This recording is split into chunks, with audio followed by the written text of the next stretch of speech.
بسم اللہ الرحمن الرحیم، السلام علیکم ورحمۃ اللہ وبرکاتہ۔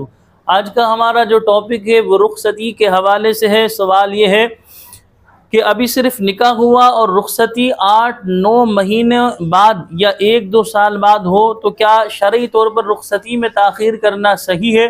یعنی بعض لوگوں کے ہاں اس طرح بھی ہوتا ہے کہ نکاح پہلے کروا دیا جاتا ہے، اس کے بعد 6 مہینے بعد، 10 مہینے بعد، 1 سال یا 2 سال بعد رخصتی ہوتی ہے۔ تو معلوم یہ کرنا ہے کہ بھئی شرعاً یہ جائز ہے، یعنی رخصتی میں تاخیر کرنا۔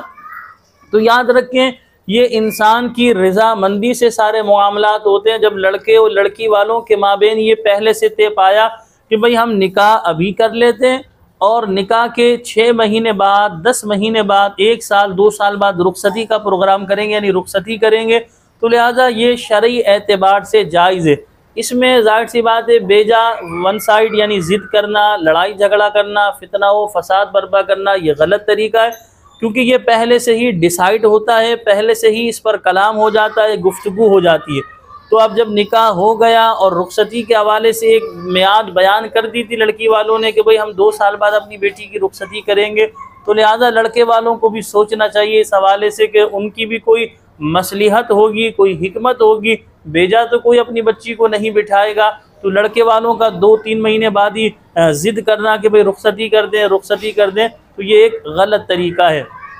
اب سوال کرنے والا یہ معلوم کر رہا ہے کیا مذہب اسلام میں اس کی کوئی نظیر ہے، کوئی دلیل ہے؟ تو یاد رکھیں اس کی نظیر موجود ہے۔ نبی کریم صلی اللہ علیہ وسلم کا جو نکاح حضرت عائشہ صدیقہ رضی اللہ تعالی عنہا سے ہوا، یاد رکھ کے رخصتی فوراً نہیں ہوئی تھی، کتابوں میں لکھا ہے تقریباً 3 سال بعد جو ہے رخصتی ہوئی۔ مکہ مکرمہ میں جو ہے ہجرت سے قبل مکہ مکرمہ میں جو ہے فقط حضور کا نکاح ہوا تھا اور رخصتی 3 سال بعد مدینہ منورہ میں ہوئی۔ تو اب آپ اندازہ لگائیں کہ نبی کریم صلی اللہ علیہ وسلم کا نکاح ام المومنین حضرت عائشہ صدیقہ رضی اللہ تعالی عنہا سے مکے میں ہوا اور رخصتی جو ہے مدینہ منورہ میں 3 سال بعد ہوئی۔ تو اب ظاہر سی بات ہے لڑکے اور لڑکی کے درمیان، یعنی لڑکے والوں اور لڑکی والوں کے درمیان جب یہ طے پا گیا کہ بھئی نکاح کا پروگرام ہم پہلے کر رہے ہیں، نکاح پہلے لے رہے ہیں اور اتنے عرصے بعد رخصتی کی جائے گی، تو لڑکے والوں کا بیجا ضد کرنا، اصرار کرنا، فتنہ و فساد برپا کرنا، لڑائی جھگڑا کرنا یہ ایک غلط طریقہ ہے۔ رضامندی سے اور جو ہے حسن اخلاق سے معاملات ہو وہ زیادہ بہتر ہے، کیونکہ نکاح یہ جو نکاح کا سلسلہ یا شادی کا یہ گڈا اور گڑیا کی کوئی شادی نہیں، یہ ظاہر سی بات ہے انہوں نے زندگی کا ان کا ساتھ ہے، زندگی انہوں نے نبھانی ہے۔ اس سے کیا ہوتا ہے لڑکے والے جب اس طرح کر رہے ہوتے لڑکی والوں کے دلوں میں ایک بغض، کینہ، نفرت، عداوت بیٹھ جاتی ہے کہ بھئی یہ حسن اخلاق ان کا صحیح نہیں، کردار صحیح نہیں، اخلاق صحیح نہیں، تو یہ معاملات ہوتے ہیں۔ بعض دفعہ اس طرح اصرار کرنے کی وجہ سے طلاق تک نوبت آ جاتی ہے، تو لہٰذا اس طرح نہ کیا جائے، پیار محبت سے گفتگو کی جائے، ان کو پیار محبت سے قائل کیا جائے، پیار محبت سے انہیں سمجھایا جائے۔